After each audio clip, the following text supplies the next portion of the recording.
आज मैं आपको भगवत कृपा का एक ऐसा सत्य अनुभव बताने जा रहा हूँ जिसे सुनकर आपके रोंगटे खड़े हो जाएंगे।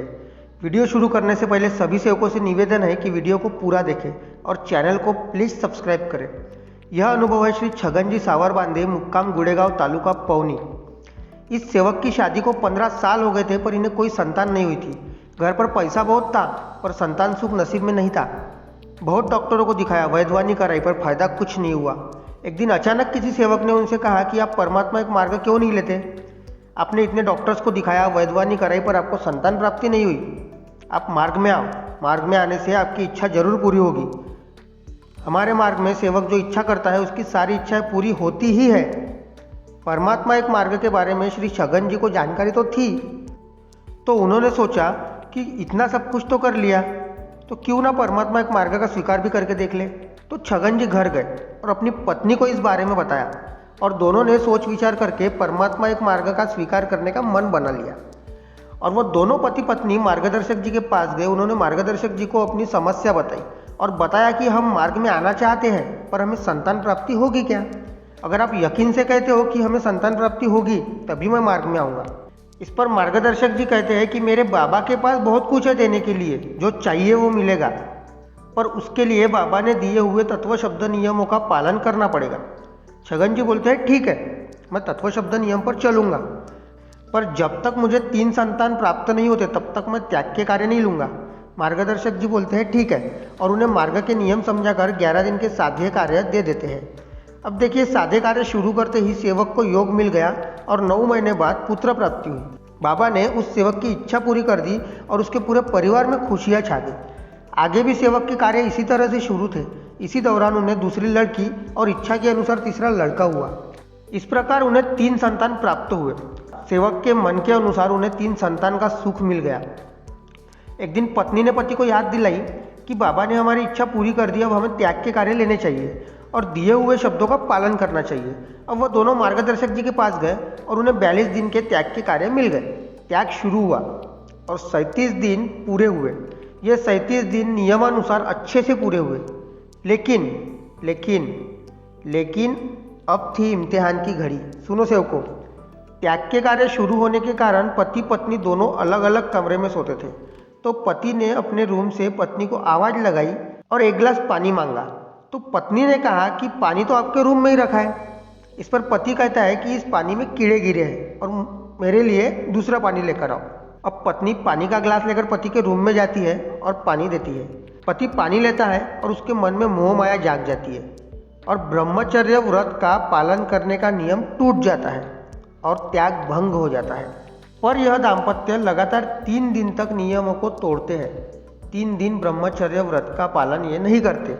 अब त्याग तो भंग हो गया, पर यह सेवक मार्गदर्शक जी को बताने के बजाय अपनी पत्नी को ही धमकी देता है कि तूने अगर ये बात किसी को बताई तो मैं तेरी जान ले लूँगा।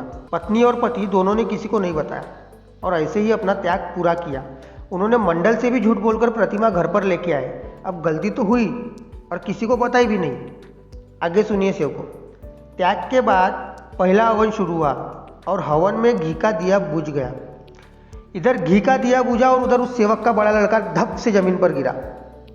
सब डर गए, ये क्या हो गया? मार्गदर्शक जी ने पूछा कि तुमसे कुछ गलती हुई है क्या? तो सेवक ने फिर झूठ बताया कि नहीं, मुझसे कोई गलती नहीं हुई। उधर उस बच्चे की जान चली गई और हवन अधूरा रह गया। इतनी बड़ी घटना हो गई, फिर भी सेवक ने सच्चाई नहीं बताई। बाद में उन्हें 11 दिन के माफ़ी के कार्य दिए गए। सेवक ने कार्य पूरे किए। फिर से हवन कार्य शुरू हुआ। फिर घी का दिया बुझा और फिर उसकी बेटी जमीन पर गिर गई और उसकी भी जान चली गई। फिर से हवन आधे में बंद हुआ।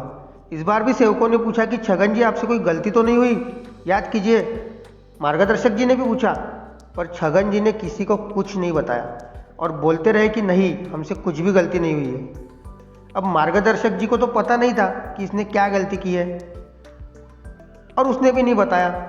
तो मार्गदर्शक जी ने उन्हें फिर से माफ़ी के कार्य दिए। फिर सेवक ने माफ़ी के कार्य पूरे किए और फिर हवन का समय आया। हवन शुरू हुआ। सुनिए सेवकों, फिर हवन शुरू हुआ, फिर दिया बुझ गया और फिर उस सेवक का तीसरा लड़का जमीन पर धप से गिर गया और उसकी भी जान चली गई। पर फिर भी छगन जी ने अपनी गलती स्वीकार नहीं की। किसी को नहीं पता है कि उनसे गलती हुई है, नियम का पालन नहीं हुआ। गलती स्वीकार कर लेता तो भगवान माफ़ कर देता। सेवक झूठ पे झूठ बोलता रहा और अपने ही हाथों से अपने पैरों पर कुल्हाड़ी मारता रहा।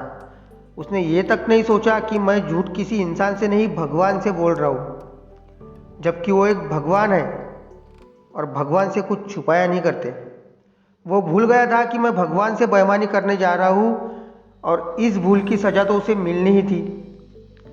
भगवान ने उसे सब कुछ दिया, अपना वादा निभाया, पर सेवक अपना वादा नहीं निभा पाया और उसका सब कुछ लुट गया।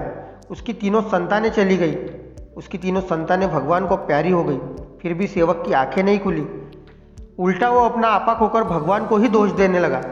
आगे उसने वो किया जो किसी ने नहीं करना चाहिए। उसने भगवान की प्रतिमा को घर से बाहर फेंक दिया और उस प्रतिमा पर खड़े होकर भगवान को ही उल्टा सीधा बोलने लगा कि बाबा ने मेरी संतानों को मार दिया, मतलब उल्टा चोर कोतवाल को ही डांटे। वाह रे इंसान! अब इस सेवक ने गलतियां तो बहुत की और सबसे बड़ी गलती प्रतिमा फेंक कर उस पर खड़ा हो गया, प्रतिमा का अपमान किया। उसकी सजा तो अभी बाकी थी, उसका फल तो मिलना ही था। इस घटना के बाद सेवक अपना मानसिक संतुलन खो बैठा, वह पागल हो गया और दर दर भटकने लगा। 3-4 दिन हो गए, उसका कुछ पता नहीं चल रहा था। 4 दिन बाद उस सेवक की पत्नी ने भगवान बाबा हनुमान जी से माफ़ी मांगी और अपनी गलती का खुलासा करने मार्गदर्शक जी के घर गई और उन्हें सब कुछ बताया। सारी आप बीती सुना दी कि उनसे क्या गलती हुई थी, उन्होंने क्यों गलतियाँ छुपाई, सब कुछ मार्गदर्शक जी को बता दिया। और मार्गदर्शक जी को पूछा कि मुझे मेरे पति को बचाना ही है, उन्हें सही सलामत घर पर लाना है, बताइए मुझे क्या करना होगा। मैं अपने पति को बचाने के लिए कुछ भी कर सकती हूँ। यह सुनकर मार्गदर्शक जी ने मार्गदर्शन किया कि आपको 21 दिन के त्याग के कार्य करने होंगे, जिसमें आप सिर्फ फलाहार कर सकती है। सेविका ने यह शर्त मंजूर की और कार्य शुरू हुए। शर्त के मुताबिक सेविका ने कार्य पूरे किए और चमत्कार देखिए सेवकों, कार्य पूरे होते ही उसका पति घर वापस लौट आया और उसका मानसिक संतुलन भी ठीक हो गया। इस सब के बाद उस दाम्पत्य ने भगवान बाबा हनुमान जी को माफ़ी मांगी और कार्य किए। अब उस दाम्पत्य को एक लड़का है और वह खुशहाल जीवन जी रहे। देखिए सेवकों, भगवान बहुत दयालु है। इतनी बड़ी गलती के बाद भी भगवान ने उस दाम्पत्य को माफ़ कर दिया और वह दाम्पत्य अभी सुखी और समाधानी से अपना जीवन बिता रहे हैं। ऐसी महान शक्ति बाबा ने हमें फ्री में दी है। ये 24 घंटे चैतन्य रूपी जागृत शक्ति है जो अनंत है। इसलिए सेवकों ने तत्व शब्द नियम का पालन करना चाहिए और इस अद्भुत शक्ति को अपने पास रखना चाहिए। वीडियो को लाइक करें, शेयर करें, सब्सक्राइब करें और कमेंट पे नमस्कार लिखना ना भूलें। नमस्कार जी, सभी सेवकों को मेरा नमस्कार।